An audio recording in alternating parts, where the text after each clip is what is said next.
Hello everyone, welcome back to the channel banking professionals make it possible. उम्मीद करती हूँ आपकी तैयारी अच्छी चल रही होगी, आपका हेल्थ भी अच्छा होगा। अगर आप मुझे पहली बार सुन रहे हैं या फिर इस चैनल को पहली बार देख रहे हैं, मुझे पहली बार देख रहे हैं, तो चैनल को सब्सक्राइब करके बेल आइकन जरूर दबाइएगा ताकि आगे आने वाले वीडियो के अपडेट आपको मिलते रहें। आज हम लोग इस सेक्शन में बात करने वाले हैं, इस वीडियो में बात करने वाले हैं कि हमें आरआरबी पीओ मेंस की तैयारी में हर सेक्शन को कितना टाइम देना चाहिए। क्योंकि हमें पता है कि मेंस में क्या होता है, आरआरबी एक ऐसा एग्जामिनेशन है, आईबीपीएस आरआरबी, कि यहाँ पे आपको प्रीलिम्स में कंबाइंड 45 मिनट्स मिलता है, जिसमें कि हमें टाइम अपने अकॉर्डिंग वहाँ पे एडजस्ट करना होता है कि कौन सा सेक्शन इजी है, कौन सा सेक्शन टफ है, उसके अकॉर्डिंग हम लोग टाइम मैनेज करते हैं।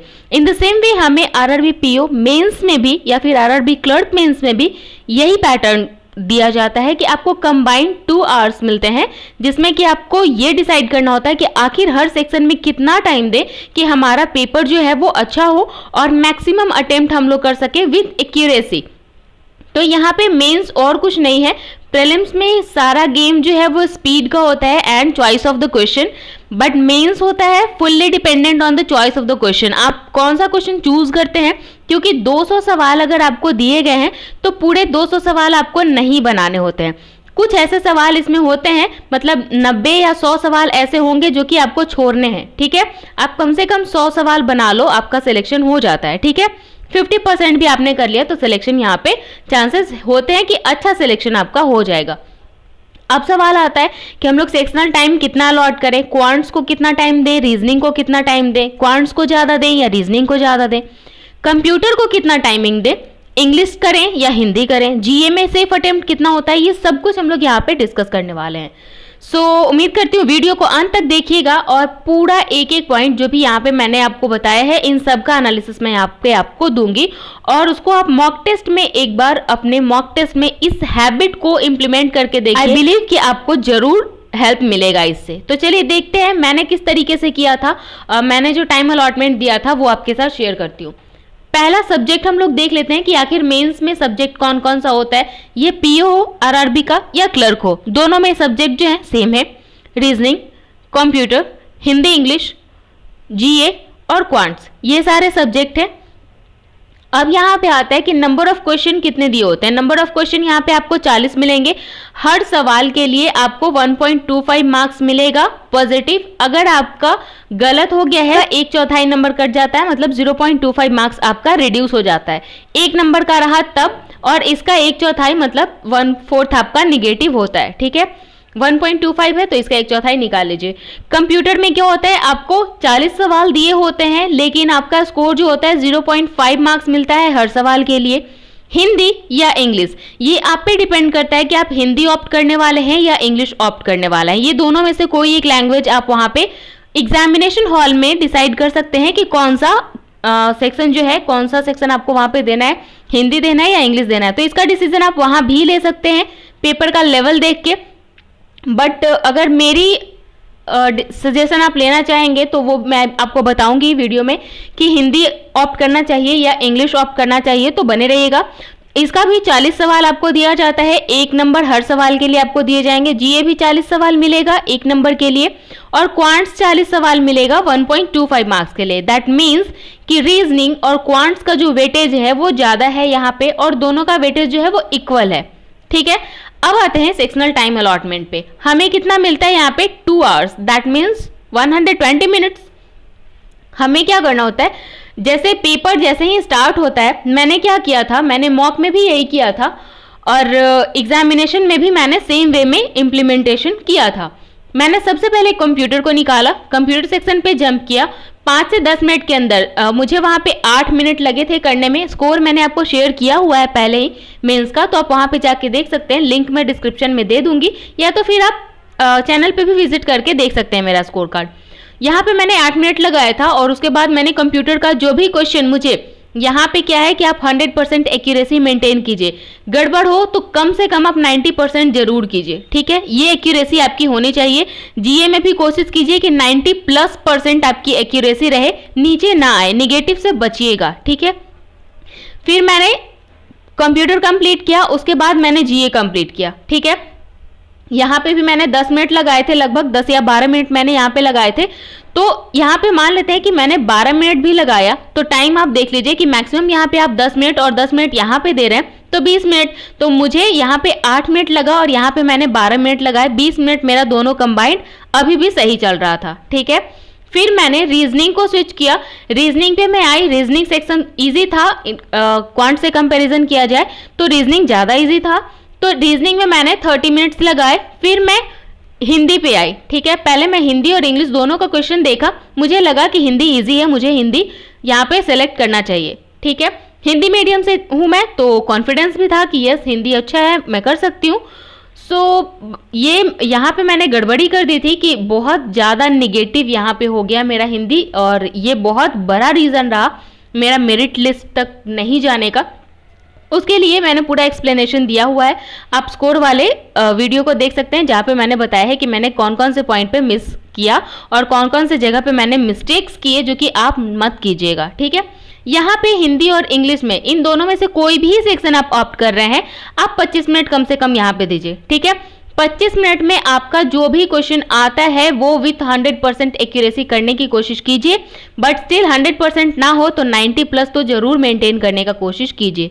ठीक है, अब आते हैं क्वांट्स की तरफ। क्वांट्स में भी आपने दिए 30 मिनट्स, क्योंकि क्वांट्स मेंस लेवल का है। अगर आपका रीजनिंग इजी रहा, ठीक है, अगर रीजनिंग इजी रहा तो क्वांट्स आपका मॉडरेट रहेगा।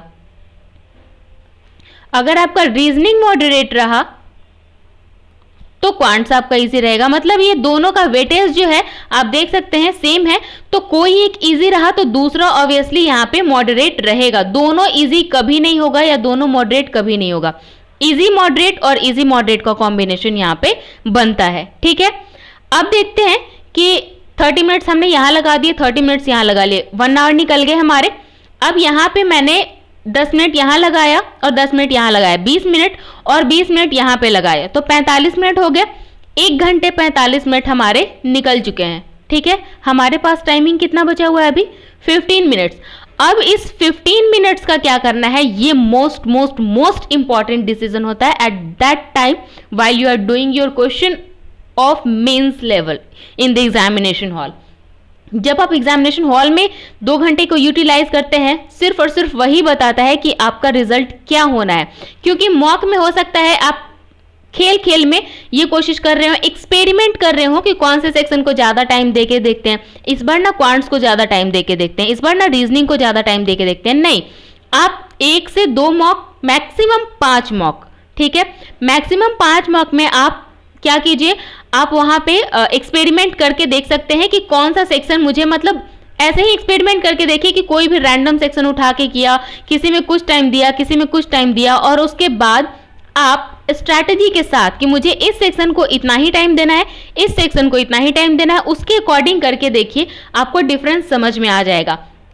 5 मॉक भी आपको जाने की जरूरत नहीं है, 2 मॉक से तो आपको बहुत अच्छा अंदाज लग जाएगा कि आपकी स्ट्रैटेजी कितनी अच्छी काम करती है, जब आपको पहले से पता होता है कि हमें कितना सेक्शनल टाइम अलॉट करना है। ठीक है, तो ये आप करके देखिएगा, 2 मॉक के साथ आपको बेनिफिट दिख जाएगा। ठीक है, अब 15 मिनट का यूटिलाइजेशन कैसे करना है, तो ये 15 मिनट आपका पेपर का जो लेवल है वो आपको क्वेश्चन, आपने 30 मिनट्स यहाँ दिए हैं, तो ऑब्वियसली आपने 40 सवाल को अभी तक स्कैन कर लिया होगा कि कौन सा क्वेश्चन यहाँ पे मेरे से हो रहा है, कौन सा क्वेश्चन और हो सकता है। यहाँ पे भी 40 सवाल को आपने अभी तक 30 मिनट्स में स्कैन कर लिया होगा।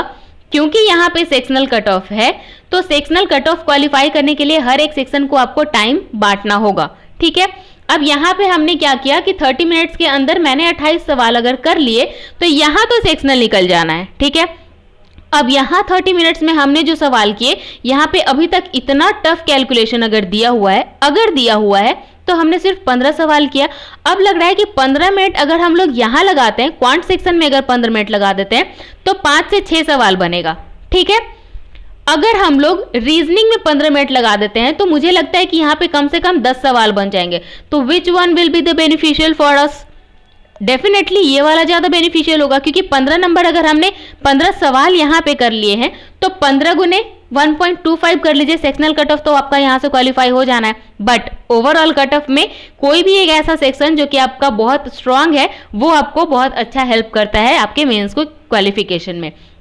तो आई विल सजेस्ट कि यहाँ पे आपको रीजनिंग में मौका देना चाहिए इस 15 मिनट का। बट यस, अगर क्वांट्स में आपको लगता है कि 15 मिनट लगा के मेरा यहाँ पे 10 सवाल हो जाता है तो डेफिनेटली आप इस सेक्शन को कीजिए।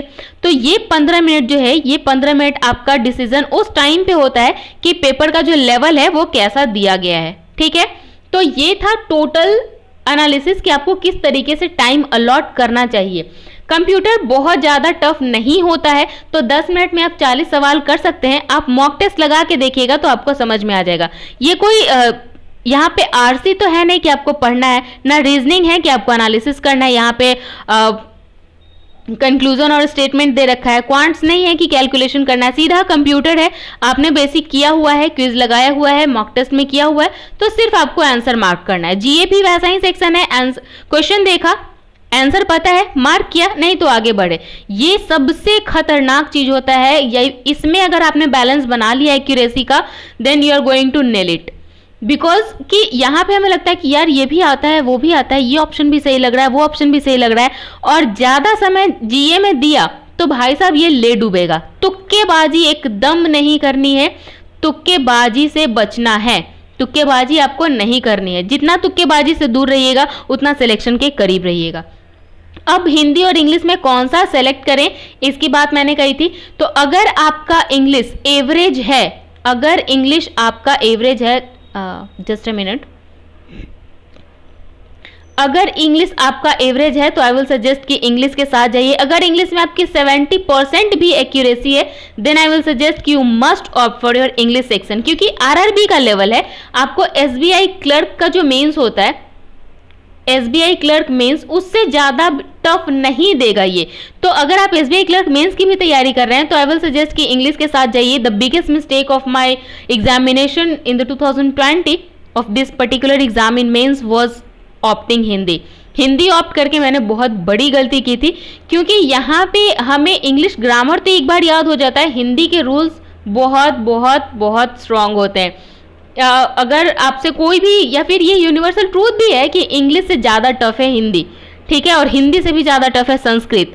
सो आई विल सजेस्ट कि इंग्लिश ऑप्ट कीजिए। अगर आपका इंग्लिश एवरेज है, तब भी बिलो एवरेज है तो कोशिश कीजिए इम्प्रूव करने का। अगर नहीं कर सकते हैं तो आप हिंदी ऑप्ट कीजिए। अगर आप हिंदी ऑप्ट कर रहे हैं तो आपको कैसे तैयारी करनी है, इंग्लिश ऑप्ट कर रहे हैं तो कैसे तैयारी करनी है। अगर इससे रिलेटेड आपका कोई डाउट है, आप इससे रिलेटेड सजेशन और वीडियो चाहते हैं तो कमेंट सेक्शन में जरूर बताइएगा। I will try to help you through the video section, because मैं बहुत सारे सोर्स आपको बताऊंगी तो वो सब लिख के आपको कमेंट में नहीं बता पाती हूँ। इस वजह से अगर आपको सेशन चाहिए पर्टिकुलर तो आप लोग कमेंट कीजिएगा, मैं आपको सजेस्ट कर दूंगी। ठीक है, उम्मीद करती हूँ कि इस पूरे 120 मिनट का अलॉटमेंट मैंने आपको बता दिया है और किस तरीके से आपको करना है। ये आपको, जब तक आप अपने मॉक में इस चीज़ को नहीं लाएंगे तब तक ये आपका हैबिट नहीं बनेगा, और हैबिट बनाने के लिए आपको इसको मॉक में लाना ही होगा। मॉक प्रैक्टिस के टाइम ही आप सेक्शनल टाइम अलॉटमेंट सीख लीजिए, एग्जामिनेशन में वो ऑटोमेटिक इम्प्लीमेंट हो जाएगा। ठीक है,